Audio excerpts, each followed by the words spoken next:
Hello friends, बहुत बहुत स्वागत है आपका super fast study and experiment पर। तो फ्रेंड्स, जैसा कि आपने थंबनेल में देखा, हम इस वीडियो में डिस्कस करने वाले हैं कुछ selected interview question and answers for experienced mechanical engineer. और दोस्तों, इसके साथ ही अगर मैकेनिकल फिटर हैं या फिर मैकेनिकल फोरमैन हैं तो भी ये वीडियो आपके लिए काफ़ी ज़्यादा हेल्पफुल होने वाली है। तो बने रहिएगा वीडियो में अंत तक। चलिए वीडियो को स्टार्ट करते हैं। सबसे पहला क्वेश्चन है, shaft keys are made of which grade of steel. तो फ्रेंड्स, आपने देखा होगा शाफ्ट में, हब्स में, गियर्स में शाफ्ट के साथ उन्हें लॉक करने के लिए की का इस्तेमाल किया जाता है, जिसे हम चाबी बोलते हैं, जो कि एक लॉकिंग डिवाइस है। तो वो जो की होता है वो कौन से ग्रेड के स्टील का बना होता है, ये आपको बताना है। EN8 ग्रेड के स्टील का कॉमनली इस्तेमाल किया जाता है मैकेनिकल की बनाने के लिए, जिसे कि C45 भी कहा जाता है, क्योंकि इसमें बैलेंस प्रॉपर्टीज़ होती है स्ट्रेंथ, हार्डनेस और मशीनेबिलिटी की। सबसे ज़्यादा कॉमनली EN8 ग्रेड के स्टील से ही बनाया जाता है की को। नेक्स्ट क्वेश्चन है आपका, what is a fluid coupling. यानी कि फ्लूइड कपलिंग क्या होता है, ये आपको बताना है। फ्लूइड कपलिंग एक हाइड्रोडायनेमिक डिवाइस है जिसका इस्तेमाल किया जाता है पावर को ट्रांसमिट करने के लिए, रोटेशनल पावर को एक शाफ्ट से दूसरे शाफ्ट में, bye means of fluid flow. यानी कि फ्लूइड के फ्लो के थ्रू यहाँ पर पावर को ट्रांसमिट किया जाता है, जबकि बिना किसी मैकेनिकल कॉन्टैक्ट के। और वो फ्लूइड यहाँ पर ऑयल का इस्तेमाल किया जाता है। यहाँ पर स्मूथ पावर ट्रांसमिशन होता है, क्योंकि यहाँ पर किसी भी तरह का मैकेनिकल कांटेक्ट नहीं होता है। इसी वजह से यहाँ पर शॉक लोड की जो चांसेस है वो बहुत ही कम हो जाती है। फ्लूइड कपलिंग के बारे में अगर आपको डिटेल से जानना है तो इसके ऊपर मैंने बहुत ही बढ़िया वीडियो बनाई है चैनल में, जिसमें एनिमेशन के थ्रू मैंने बहुत ही बढ़िया तरीके से समझाया है आपको। अगर आपको वो वीडियो देखनी है तो आप ऊपर आई बटन पर क्लिक करके उस वीडियो को भी देख सकते हैं और अच्छे से समझ सकते हैं कि आखिर फ्लूइड कपलिंग कैसे काम करता है। नेक्स्ट क्वेश्चन है आपका, what are the main components of a fluid coupling. यानी कि फ्लूइड कपलिंग के जो मेन कंपोनेंट्स होते हैं उनके नाम आपको यहाँ पर बताने हैं। फ्लूइड कपलिंग के तीन मेन कंपोनेंट्स होते हैं। पहला हो गया इम्पेलर, जो कि कनेक्टेड रहता है आपके इनपुट शाफ्ट से। दूसरा हो गया टरबाइन, जो कि कनेक्टेड रहता है आपके आउटपुट शाफ्ट से। और एक वर्किंग फ्लूइड, जो कि यूजुअली ऑयल होता है। नेक्स्ट क्वेश्चन है आपका, what are the advantages of using a fluid coupling. यानी कि फ्लूइड कपलिंग को यूज़ करने के क्या क्या एडवांटेजेस होते हैं, ये आपको बताना है। चार मेन एडवांटेजेस हैं फ्लूइड कपलिंग के। सबसे पहला हो गया smooth startup without shock loading. यानी कि स्मूथ स्टार्ट मिलता है, यहाँ पर किसी भी तरह का शॉक लोडिंग नहीं होता है। दूसरा है ओवरलोड प्रोटेक्शन। ओवरलोड में भी यहाँ पर जो आपका कपलिंग है वो प्रोटेक्ट करता है जो उसके साथ मशीन कनेक्टेड है उसको। तीसरा वाइब्रेशन डैम्पनिंग, यानी कि वाइब्रेशन जो है उसे भी ये कम करता है। चौथा है reduced mechanical wear and tear, क्योंकि यहाँ पर मैकेनिकल कांटेक्ट नहीं होता है इनपुट और आउटपुट शाफ्ट में, फ्लूइड के थ्रू यहाँ पर पावर ट्रांसमिट होता है। इसकी वजह से मैकेनिकल वियर और टियर होने के भी कम चांसेस होते हैं।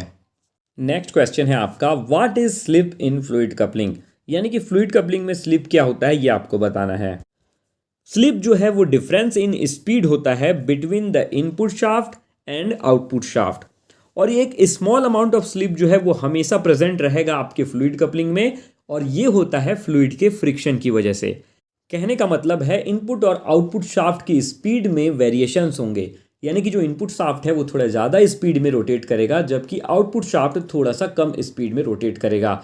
और जब दोनों के स्पीड का जो डिफरेंस होगा उसे ही स्लिप कहा जाता है, और ये बहुत ही कम होता है। नेक्स्ट क्वेश्चन है आपका, what do you mean by differential pressure in back filter. तो डिफरेंशियल प्रेशर बहुत इंपॉर्टेंट चीज़ है। ये आपसे पूछा जा रहा है कि क्या होता है बैक फिल्टर में।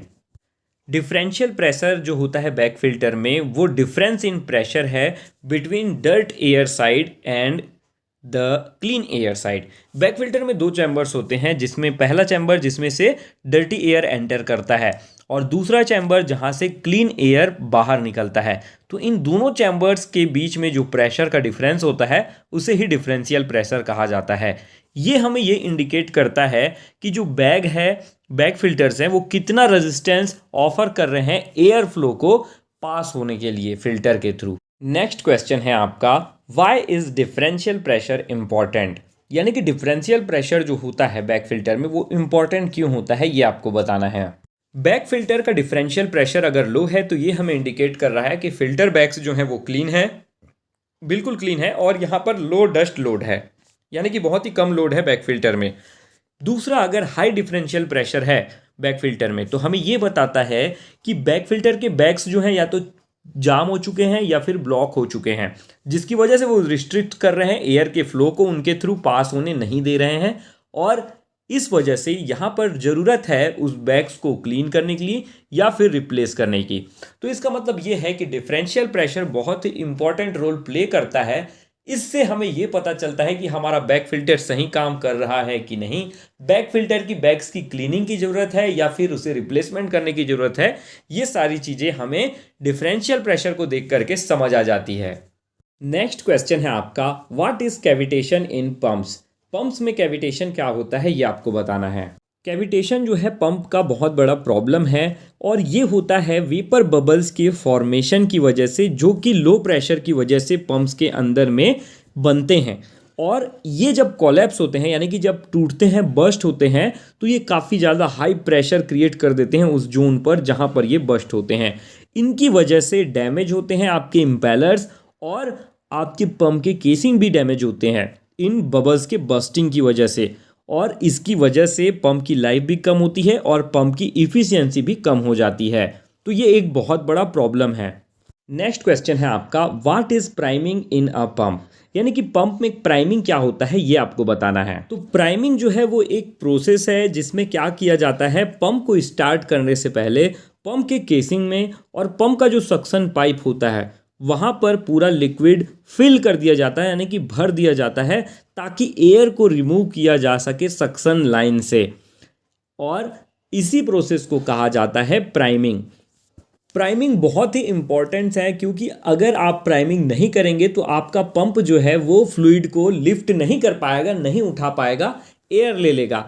और यही वजह है कि आपने देखा होगा कि पंप्स को स्टार्ट करने से पहले आप उसमें वाटर फिल अप करते हैं अगर वाटर पंप है तो, और फिर उसके बाद उसे स्टार्ट करते हैं। नेक्स्ट क्वेश्चन है आपका, what is the difference between a gear box and a gear motor, यानी कि गियर बॉक्स और गियर मोटर में क्या डिफरेंस है ये आपको बताना है। गियर बॉक्स जो है वो एक मैकेनिकल यूनिट है जो कि स्टैंड अलोन है, यानी कि वो खुद में एक अलग यूनिट है, मैकेनिकल एक अलग यूनिट है जिसका काम होता है स्पीड और टॉर्क को मॉडिफाई करना, कहने का मतलब कम या फिर ज़्यादा करना। जबकि अगर हम गियर मोटर की बात करते हैं तो वो एक इंटीग्रेटेड यूनिट है। इंटीग्रेटेड यूनिट का मतलब है किसी दो यूनिट को मिला करके वो बना हुआ है। किसको किसको मिला करके बना है, गियर बॉक्स को और इलेक्ट्रिक मोटर को। जब गियर बॉक्स और इलेक्ट्रिक मोटर को एक साथ कंबाइन कर दिया जाता है, इंटीग्रेट कर दिया जाता है, तो वो हो जाता है आपका गियर मोटर। कहने का मतलब ये हुआ कि गियर बॉक्स आपका प्योर मैकेनिकल डिवाइस है, जबकि आपका गियर मोटर इलेक्ट्रोमैकेनिकल डिवाइस है, यानी कि इलेक्ट्रिकल और मैकेनिकल के कॉम्बिनेशन से बना हुआ है। और इस वीडियो का लास्ट क्वेश्चन है जो कि है क्वेश्चन फॉर यू, यानी कि इस क्वेश्चन का आंसर आपको कमेंट करके देना है। What is the least count of micrometer और स्क्रू गेज, यानी कि स्क्रू गेज और माइक्रोमीटर जो होता है उसका लीस्ट काउंट कितना होता है ये आपको कमेंट करके बताना है। तो दोस्तों, उम्मीद करता हूँ कि ये वीडियो आपको काफ़ी ज़्यादा पसंद आई होगी। अगर 1% भी ये वीडियो आपको हेल्पफुल लगी हो तो प्लीज़ इस वीडियो को लाइक कर दीजिएगा, चैनल को सब्सक्राइब कर दीजिएगा। फिर से मिलेंगे नेक्स्ट वीडियो में, तब तक के लिए अलविदा।